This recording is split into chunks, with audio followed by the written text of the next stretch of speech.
Hey everybody, it's Dillon with Abundance Real Estate, and in this video we're going to talk about what it's like to live in Temecula wine country, what you can expect, and what you should know before buying a home in Temecula wine country. My fiance and I have lived in wine country for about 6 months now. We've gotten a pretty good grasp on the neighborhood, the accessibility, the traffic, the tourism, and the cost of ownership. So take a drive with me and learn about what it's like to live in wine country. So Temecula wine country is laid out on a map with two main roads, or as we call them, is just wine trails. Number one is Rancho, California Road. Rancho, California Road is a freeway exit off the 15 and provide direct access to wine country. The biggest wineries are located off of Rancho, California Road. Wilson Creek Winery, South Coast Winery, Ponte, Callaway, and more. Rancho, California Road is a freeway exit, so it's easy to hop off the freeway, go straight down Rancho Cal, and eventually end up in wine country. And vice versa. For commuters, it's easy to just hop on Rancho, California Road from wine country and head straight to the freeway. The other main wine trail is De Portola Road. De Portola Road runs roughly parallel with Rancho Cal, and it's a couple miles south. And De Portola is the southern wine trail, home to smaller, more boutique family-style wineries that are a little bit less of a party.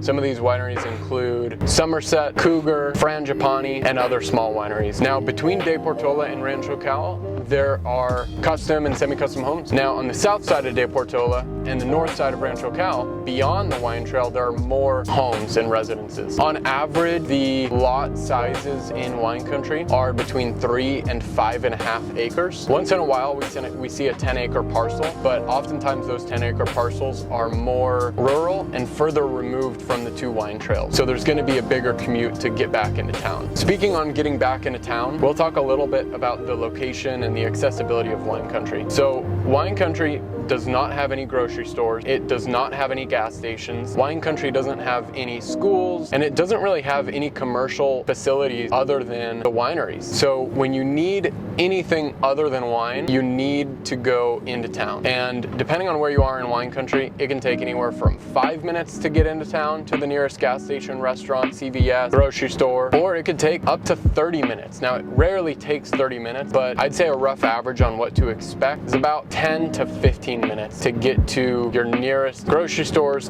gas stations, pharmacies, etc. There's basically no traffic in wine country. It's one-lane roads like the one we're on now, and there are a few stop signs, but there are no stoplights. The only time I experience traffic is on Saturday, late afternoon, early evening, around maybe 4 o'clock to 6 o'clock. That's when the wineries start closing down and everybody starts leaving wine country. So there's a little bit of congestion and traffic on Rancho, California Road to get back to the 15 freeway. Aside from that, there's basically no traffic in wine country. One of my favorite things about living in wine country is that there's cell phone service everywhere. Now, to compare wine country to another neighborhood you may be interested in, like Duluth, wine country has great cell reception throughout. In Duluth, where Sophia and I previously lived, we lost cell reception on our drive home every night. And our drive to the office every morning, I didn't have cell reception for about 20 minutes. Wine country, that's not the case. I have 5G right now as I record this video. I have 5G at my home, and I have 5G from my home to the office without losing any reception. So let's talk a little bit about the home values and the themes of these homes. So as we talked about, they're on typically between 3 and 5.5 acre parcels. The median home value in wine country right now is about 1.5 million. Because a lot of these wine country homes are 30 years old, there's a lot of opportunity for buyers to buy a home that's still in its original condition and make improvements to drive the value up. One of the things that I like about wine country as an investor is that there's a big gap between the homes that are sold as is versus those same homes that are sold with a renovation. So if you're a buyer and you see a home in which you like the structure, you like the lot, maybe you like the backyard, but the interior needs a lot of work, you can feel confident investing into the improvements, knowing that you're gonna get your equity back through the improvements by all of that forced equity created through your renovations. Most of the homes in wine country are single story. Most of them have great views, somewhat somewhere on the property. My home, for example, the previous owner who built it decided to build it at the very highest point of the 3-acre lot. So we have amazing views from the kitchen, we have amazing views from the rooftop lounge, but we have no backyard, no views in the backyard. We're basically looking at the continued dirt upslope that begins with my neighbor's lot. So it's always a hit or miss on lot, but for the most part, because of the acreage, everyone who built here 30 years ago built with some focal point of a view, whether it be off the backyard, the front yard, or somewhere else. So now let's talk a little bit about some of the concerns that I hear from people looking to live in wine country, and that is utilities and fire risk. So talking about utilities first, for the most part, we have septic tanks for our sewer, we have propane for our gas, and we have Rancho water. I have a few neighbors that are on a well, and I have a neighbor actually who's on a well and is connected to Rancho water, but for the most part, our water is provided by Rancho water. So for a family, you might expect to fill your propane tank up twice a year, depending on how large it is. I like to estimate comfortably about $80 to $100 a month in propane or natural gas costs. Rancho water, the bill is going to depend a lot on how developed your acreage is. My lot is completely drought tolerant, with the exception of a 3,000 square foot pad of grass. With that being considered, and myself and my fiance living in the home, our Rancho water bill is only about $50 a month. You can expect a higher Edison bill in wine country because it gets hot, and you can also expect a higher bill if your HVAC is older or if your home is older, because of course a lot of these older homes aren't insulated well like the new ones are. My current electric bill is about $600 a month, but I also have an electric car. So internet, this is an important topic, especially for people that work from home. There is no fiber optic internet, so you're gonna be running on satellite. The good thing is that there are specific satellite internet providers that work and service wine country. For example, AeroSurf, A-E-R-O Surf.